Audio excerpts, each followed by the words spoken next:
বয়সে ছোট ছেলেকে বিয়ে করেছে পূর্ণিমা। তাই তো স্বামীর বয়স নিয়ে রেগে গিয়ে এবার যা বললেন নায়িকা পূর্ণিমা। এরই মধ্যে নতুন জীবনে পা দিয়েছেন চিত্রনায়িকা পূর্ণিমা। নতুন সংসার শুরু করেছেন তিনি। চলতি বছরের ২৭ মে আশফাকুর রহমান রবিনের সঙ্গে ঘর বাঁধেন তিনি। একই সঙ্গে সামনে আসে এই অভিনেত্রীর ডিভোর্সের বিষয়টিও। পূর্ণিমার বিয়ের খবর ছড়িয়ে পড়লে মন ভাঙে অনেক ভক্তের। পূর্ণিমার ডিভোর্স ও আবারও বিয়ে করার বিষয়টি নিয়ে সামাজিক যোগাযোগ মাধ্যমে সমালোচনা করেন নেটিজেনদের একাংশ। কেউ কেউ আবার ট্রোলও করেন হৃদয়ের কথাখ্যাত এই অভিনেত্রীর স্বামীর বয়সে ছোট হওয়া নিয়ে। সম্প্রতি এক সাক্ষাৎকারে বিষয়টি নিয়ে এবার মুখ খুলেছে চিত্রনায়িকা পূর্ণিমা।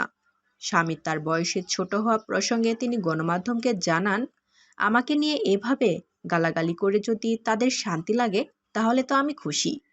আমার ছবি নিয়ে পোস্ট করে ২-৪টা গালি দিক, কোনো সমস্যা নেই। এটা নিয়ে আগে থেকে প্রস্তুত ছিলাম আমি।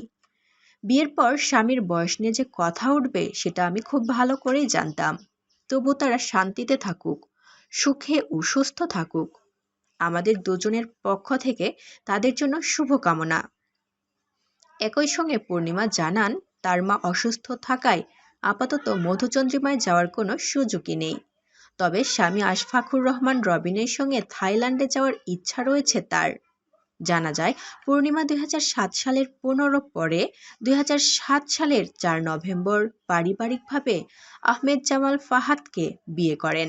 ২০১৪ সালের ১৩ এপ্রিল তিনি প্রথম কন্যা সন্তানের মা হন।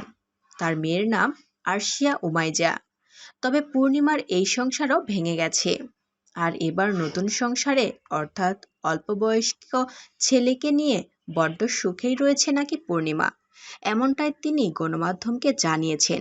এছাড়াও তিনি বলেছেন, তার মেয়ের সাথে যাতে তার স্বামীর বন্ডিংটা বেশ ভালো হয় এজন্যই নাকি তার কম বয়সী ছেলেকে বিয়ে করা। তো দর্শক, এ সম্পর্কে আপনাদের মন্তব্য কি? অবশ্যই আপনাদের মূল্যবান মতামতটি কমেন্ট করে আমাদের জানিয়ে দিন। আর পরবর্তী আপডেট নিয়েও সবার আগে পেতে হলে আমাদের চ্যানেলটি সাবস্ক্রাইব করে পাশের বেল আইকনটি অন রাখুন। এতক্ষণ সাথে থাকার জন্য ধন্যবাদ।